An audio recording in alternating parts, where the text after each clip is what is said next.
Assalamualaikum warahmatullahi wabarakatuh. Perkenalkan, nama saya Risa Rahmawati dengan 3 digit NIM terakhir 029 dari kelas Pendidikan Matematika 2024B. Di sini saya akan mempresentasikan tugas akhir saya, yaitu analisis teori pembelajaran matematika, yaitu teori Vygotsky dan juga teori Skinner, yang saya gunakan sebagai dasar pembelajaran discovery learning atau pembelajaran penemuan untuk materi definisi fungsi dan juga fungsi linier.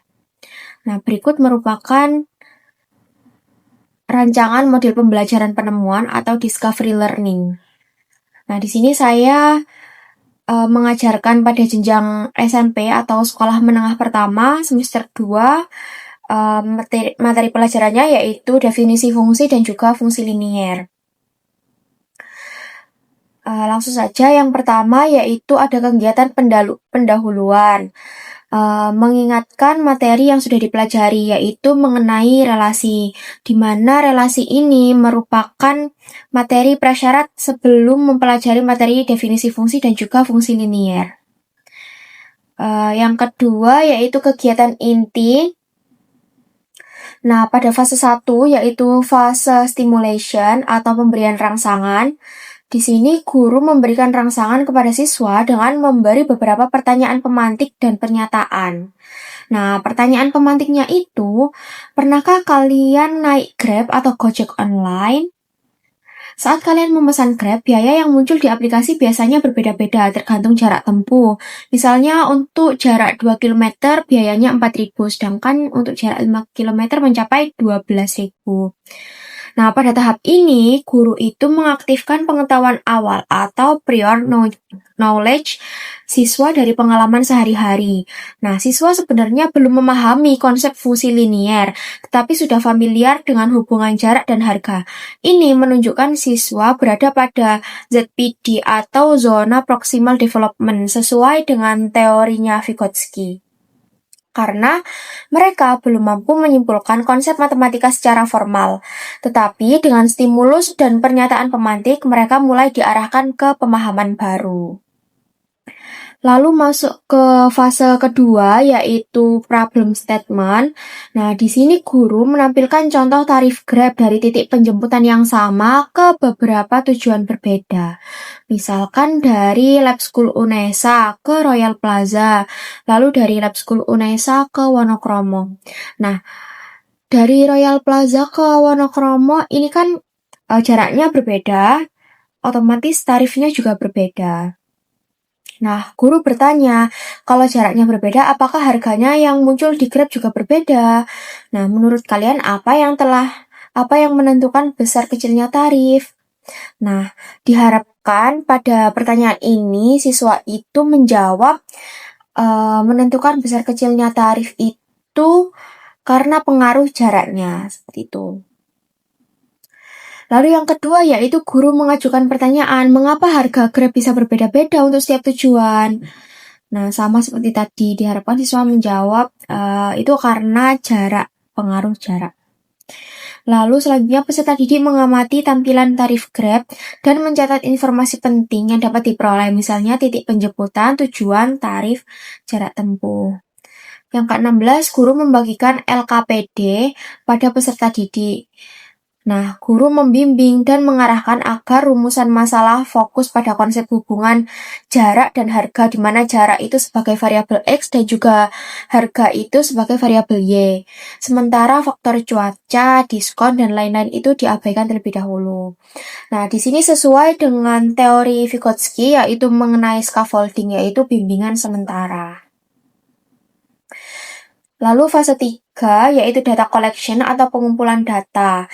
Nah, guru pada fase ini menugaskan peserta didik untuk mencari data tarif Grab dari Lab School Unesa ke beberapa titik atau lokasi di Surabaya. Nah, di sini itu siswa diberikan handphone untuk dia memplot suatu titik penjemputan ke tujuan yang lain. Itu nanti siswa disuruh mencatat antara jaraknya itu berapa, lalu harganya berapa. Nah, pada tahap ini, scaffolding masih ada, tetapi mulai dikurangi karena siswa sudah lebih mandiri, yaitu melakukan data collection. Setelah itu siswa pada fase 4 yaitu melakukan data processing, di mana siswa menggambarkan hubungan dalam bentuk pasangan berurutan dan diagram panah.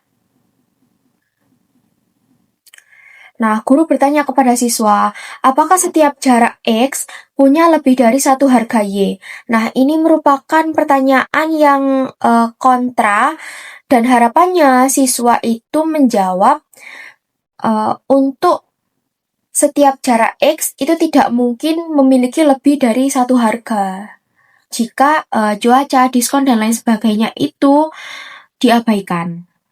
Lalu, guru memberikan statement bahwa setiap perubahan jarak sejauh 1 km harganya itu bertambah sebanyak 2.000. Nah, ini merupakan clue. Nah, pada fase data processing ini, pertanyaan guru berfungsi sebagai scaffolding reflektif, mendorong siswa berpikir kritis. Nah, siswa diarahkan untuk menyimpulkan sendiri konsep setiap nilai hanya memiliki satu nilai. Ini merupakan proses internalisasi dari konsep fungsi, dari bantuan eksternal menuju pemahaman internal siswa. Lalu lanjut ke fase 5 yaitu fase verification. Nah, pada fase ini siswa mencoba mencari aturan fungsi berdasarkan data yang sudah didapatkan. Misalnya, harga dasarnya itu Rp2.000 ditambah 2.000 dikalikan dengan jarak. Maka bentuk fungsinya itu fx sama dengan 2000x ditambah 2000. Nah, pada tahap ini siswa telah keluar dari ZPD. Mereka mampu menemukan aturan fungsi, menarik kesimpulan sendiri atau menarik kesimpulan secara mandiri. Nah, scaffolding itu dilepas secara bertahap sesuai dengan prinsip Vygotsky. Lalu fase ke-6 yaitu generalization atau penarikan kesimpulan. Nah, siswa menyimpulkan hasil temuan. Fungsi adalah relasi dengan setiap X berpasangan tepat 1 Y. Lalu fungsi Grab melalui konteks Gojek atau Grab, itu harga terhadap jarak merupakan fungsi linier karena perubahan Y berbanding lurus dengan perubahan Y. Nah, siswa pada generalization ini diharapkan dapat menyimpulkan rumus umum fungsi linier adalah fx sama dengan ax plus b, di mana a adalah tarif per kilometer atau disebut dengan kemiringan ya atau gradien. Lalu yang b itu biaya tetap atau biaya dasar. Lalu, pada kegiatan penutup, peserta didik menyimpulkan apa yang telah ia pelajari. Lalu, saya sebagai guru memberikan hadiah atau reward atau apresiasi atas proses belajar siswa. Nah, ini merupakan penguatan positif. Nah, perilaku belajar dapat dibentuk melalui penguatan atau reinforcement. Nah, penguatan positif akan meningkatkan kemungkinan perilaku muncul kembali. Nah, ini merupakan teori yang dinyatakan oleh B.F. Skinner. Seperti itu. Nah, berikut merupakan lampiran dari lembar kerja peserta didik yang telah saya buat sesuai dengan fase-fase dari discovery learning. Yang pertama yaitu stimulation, yaitu pemberian rangsangan, problem statement. Di sini saya memberikan 2 gambar tarif Grab seperti pada RPP tadi. Lalu ada pertanyaan-pertanyaan. Dari 2 data di atas, apa yang langsung kalian perhatikan tentang hubungan jarak dan tarif? Nah, di sini siswa masih dalam zona ZPD dan dalam scaffolding. Data collection juga dalam scaffolding. Nah, pada data processing ini, scaffolding mulai dilepas sampai ke penarikan kesimpulan, verification, pembuktian, sampai ke generalization atau kesimpulan. Nah, di sini scaffolding sudah mulai dilepas.